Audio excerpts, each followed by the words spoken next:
आघात. लेखिका प्रिया उंबरकर.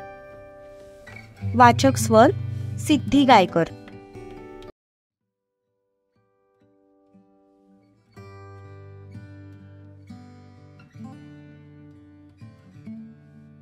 सकाळचे 7 वाजले होते. पक्ष्यांच्या किलबिलाटाने सूर्याला जाग आली. त्याने कूस बदलली आणि आळस देत डोळे उघडले. पण डोळे उघडताच त्याला समोर एक चेहरा दिसला. तसा तो जोरात किंचाळला. भूत भूत भूत भूत. ए कुत्र्या, तुला काय मी भूत दिसतोय होय? शिवादा, तू आहेस होय? नाही, तुझा बाप. वॉट? तुझ्या वॉटला कॉट खाली घाल आणि माझ्यासोबत चल. अरे ते बाकी सगळं सोड, तू चेहऱ्याला हे लाल लाल काय लावलंय? हे होय, ही आखाड्यातली माती आहे. वॉट? तू चेहऱ्याला माती लावलीस? डोकं ठिकाणावर आहे ना तुझं? अरे इचिंग होऊ शकते तुला, स्किन प्रॉब्लेम्स होतील अशाने. अबे हट, स्किन प्रॉब्लेम्स तुमच्यासारख्या अमेरिका रिटर्न्सला होतील, आमच्यासारख्या मातीत लोळणाऱ्या माणसांना नाही होत. किती मिस केलं मी या आखाड्यातल्या मातीला माहितीये. म्हणूनच आज उठल्या उठल्या पहिला तिकडेच गेलो, मस्त मातीत लोळलो. तेव्हा कुठे मला भारी वाटलं. शिवादा, तुला समजणं ना खरंच खूप अवघड आहे. बाय द वे, तू आत कसा काय आलास? मी तर दरवाजा लॉक केला होता. स्पेअर कीने. दिस इज बॅड मॅनर्स शिवादा. आता मी एकटा आहे म्हणून ठीक आहे. उद्या माझं लग्न झाल्यावर असं काही करू नकोस म्हणजे झालं. तेवढं कळतं वे मला झेंडू. आणि काय लग्न लग्न करतोयस रे? अजून तो मेणबत्ती मामा बाकी आहे. आपल्या घरचे झालेत तयार, पण त्या हिटलर मामाची मेणबत्ती पेटवणं एवढी सोपी गोष्ट नाहीये. मेणबत्ती मामा म्हणजे? अरे तोच रे, तो तुझा आणि भाईचा टिमटिमता हिटलर सासरा. शिवादा, त्यांचं नाव दिवाकर आहे. हे बघ, मी त्यांच्या नावातला कर काढून टाकला. आता उरला फक्त दिवा. आता मी त्या दिव्याला ऑप्शनल गोष्टी शोधत असतो. तुझ्याशी वाद घालणं म्हणजे ना दगडावर डोकं आपटण्यासारखं आहे. मग वाद घालतोसच कशाला बे? जितकं सांगतोय तितकं ऐक. काय ऐकू? अरे तू चल माझ्यासोबत. कुठे? विहिरीत जीव द्यायला. काय वेड लागले का तुला? मी कुठेही येणार नाही. आणि तसंही मी तुझ्यासोबत बोलतोयच का? आपली तर काल कट्टी झाली होती ना. तुझ्या कट्टीला कमरेत लात घालून खिडकी बाहेर फेकलंय मी. चल आता गुपचूप. असं म्हणत शिवाने त्याच्या खांद्यावर हात ठेवला आणि त्याला जबरदस्ती ओढतच घेऊन गेला.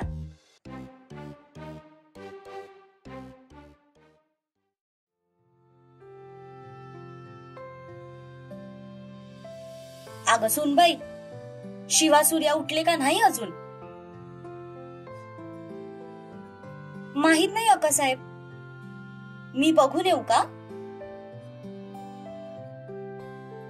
अक्का साहेब, मधले मालक आणि धाकले मालक इरीवर हायती. किसन मान खाली घालत म्हणाला. तिकडं कशापायी गेले ते दोघं? ते काल बोलता बोलता मी मधल्या मालकांना सांगितलं की बावडीतले मासे आता मोठे झालेत, म्हणून मधले मालक तेच काढायला गेले असतात. काय करावं तुमचं? कितीदा सांगायचं की त्या शिवाला काही सांगत जाऊ नकासा. खोल हाय ती बावडी, काय झालं म्हणजे? काय झालं? सत्यजित आवरून येत म्हणाला. अरे बघ ना, शिवा त्या सूर्याला घेऊन बावडीकडे गेलाय. नक्कीच मासे पकडायला गेला असल. जीवाला नुसता घोर लावतो हा पोरगा. पुण्याला होता तेच बरं होतं. अहो, तुम्ही बघून येता का? मला उशीर होतोय, मला जायचंय. आधी त्या दोघांना घेऊन या, मग कुठे जायचंय तिकडे जा, ती म्हणाली. तसं त्याने वैतागून सुस्कारा सोडला आणि रागातच त्याच्या जागेवरून उठून बाहेर निघून गेला.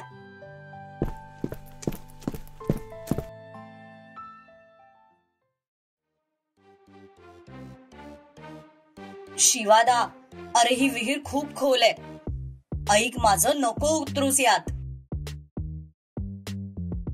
Swimming is good exercise bro. चल आता ही दोरी कमरेला बांध. मी नाही उतरणार आहे, असं म्हणत सूर्या पळून जाऊ लागला. तसा शिवाने पाठीमागून एकाच हाताने त्याचा शर्ट पकडला.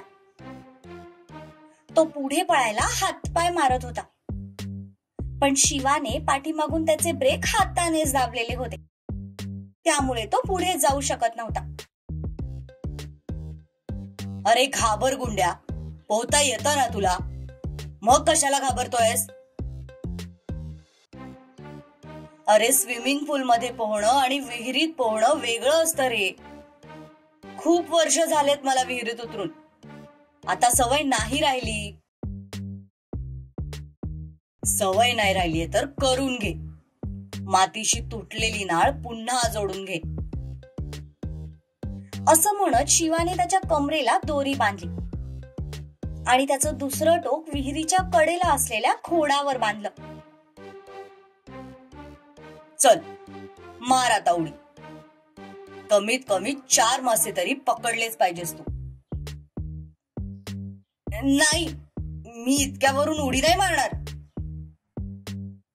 तुझा बाप पण मारेल. हा चालेल, जा मग त्यांनाच बोलवणार.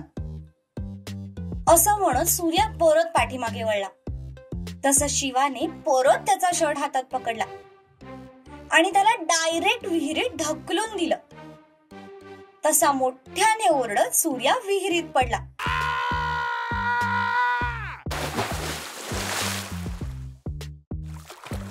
तो खोल पाण्यात गेला. तेव्हा आपण पाण्यात पडलोय याची जाणीव झाली त्याला आणि तो पुन्हा पोहत वर आला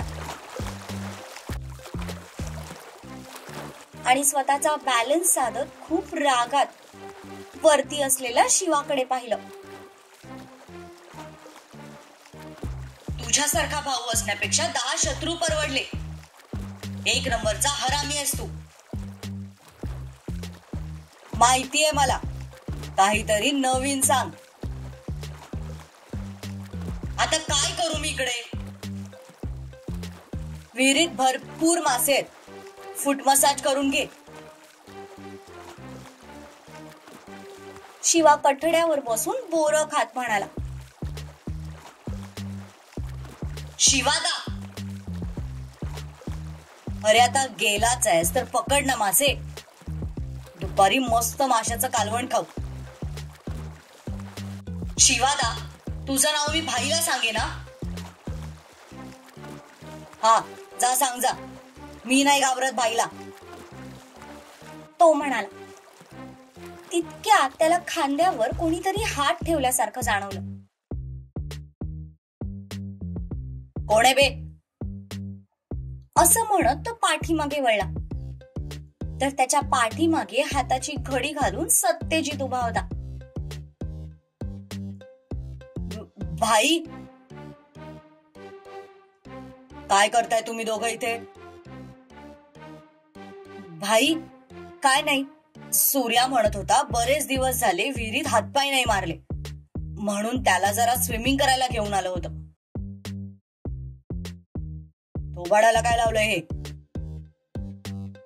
सत्यजित म्हणाला. तसं शिवाने स्वतःच्या गालाला हात लावला. घाई गडबडीत तो तोंड धुवायचं विसरला होता, त्यामुळे तोंडावरची माती सुकून आता चेहऱ्यावर भेगा पडल्या होत्या. सॉरी भाई, ते मी. भाई, याने बघ मला विहिरीत जबरदस्ती ढकललंय आणि आता मासे पकडायला लावतोय. खालून सूर्या खूप मोठ्याने ओरडला. एकतर त्याच्या पायाला मासे फुक्कटचा फूट मसाज करून देत होते.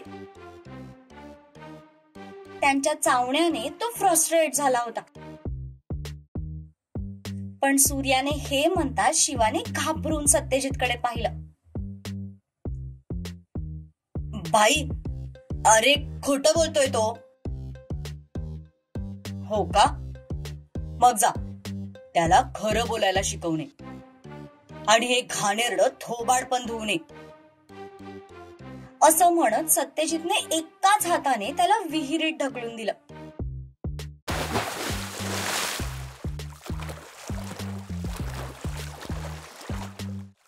बावळट कुठले, शरीर वाढलंय फक्त, अक्कल अजून तेवढीच आहे.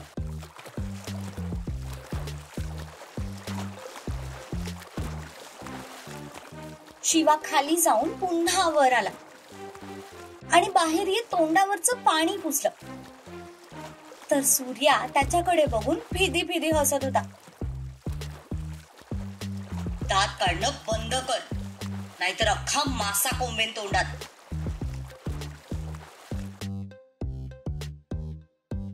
मोजून 10 मिनिटं आहेत तुमच्याकडे. जेवढे पकडायचे तेवढे मासे पकडा आणि वरती या. 11व्या मिनिटाला जर तुम्ही दोघं वर नाही आले तर मी खाली येईन. सत्यजित विहिरीच्या कठड्यावर बसत म्हणाला. तसं दोघांचे पण धाबे दणाणले. अरे मूर्खा, बघतोयस काय? पकड लवकर मासे. असं म्हणत शिवा परत पाण्याखाली गेला आणि मासे पकडू लागला. सूर्याने पण ट्राय केला, पण एक सुद्धा मासा त्याच्या हाताला लागत नव्हता. मग तो पण पाण्याखाली गेला. दोघे मिळून मासे पकडू लागले. यातच पाण्याखालीच दोघांची जोरात टक्कर झाली. तसं दोघेही पुन्हा वर आले. मासे पकडतोयस की उंदीर पकडतोयस? समोर दिसत नाहीये का तुला? हे बघ शिवादा, माशाचं कालवण खायची आणि मला विहिरीत पाडायची आयडिया तुझी होती. सो तूच पकड आता मासे. मी चाललो. असं म्हणत त्याने कमरेची दोरी सोडली आणि तो विहिरीच्या कडेला गेला, जिथून वरती चढायला रस्ता होता.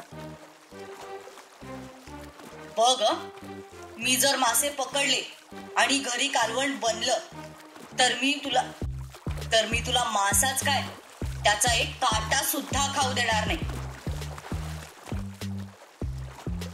तुझे काटे तुलाच मुबारक. मी वरण भात खाईन, नाहीतर फक्त रस्सा पियेन. असं म्हणत सूर्या वरती चढू लागला. एहसान खामोश कुठला? अबे, एहसान फरामोश असत ते. मला नको शिकवू, चल निघ. असं म्हणत शिवा पुन्हा पाण्यात गेला आणि त्याने रागातच हाताला येतील तेवढे मासे पकडले.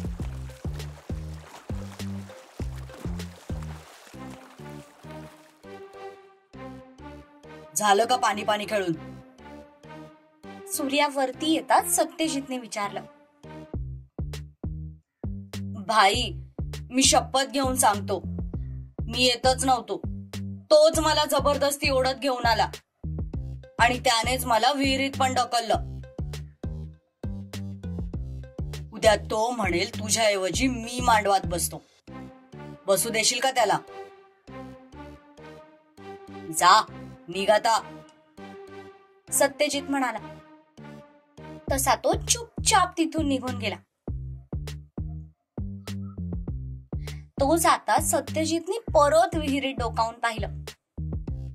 शिवाची मासे पकड मोहीम अगदी जोरात सुरू होती. सूर्याचा सगळा राग त्या बिचाऱ्या माशांवर निघत होता. ते बघून सत्यजितने सुस्कारा सोडला आणि बाजूची एक मासे पकडायची टोपली दोरीला बांधून विहिरीत सोडली आणि त्याला आवाज दिला. तसं त्याने कडेला येत पकडलेले सगळे मासे त्या टोपलीत टाकले आणि झाकण बंद केलं. सत्यजितने टोपली वर ओढून घेतली. थोड्याच वेळात शिवा पण चढून वर आला.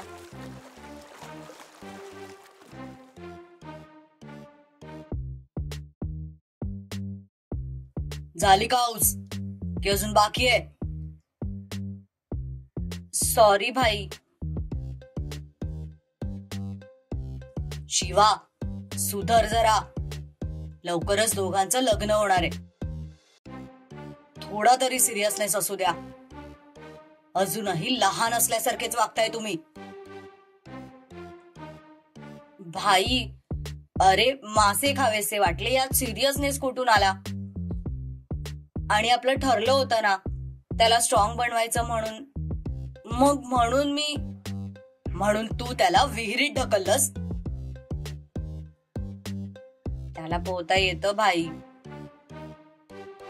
मला पण बंदूक चालवता येते. करू का तुझ्यावर ट्रायल?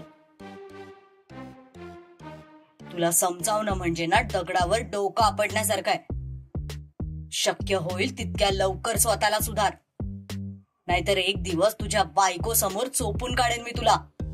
समजलं का? हा भाई. काय हा? बायको समोर चोपून काढशील?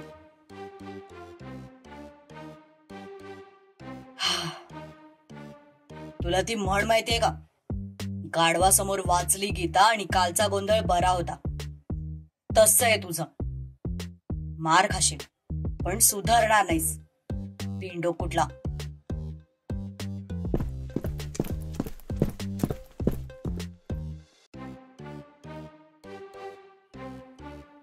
आता मी काय केलं? या घरात कोणी मला बरंच बघत नाही. अशाने मी एक दिवस घर सोडून जाईन. तो म्हणाला. तितक्यात त्याचं लक्ष माशांच्या टोपलीकडे गेलं. नंतर कधीतरी जाईन. आज माशाचं कालवण खातो.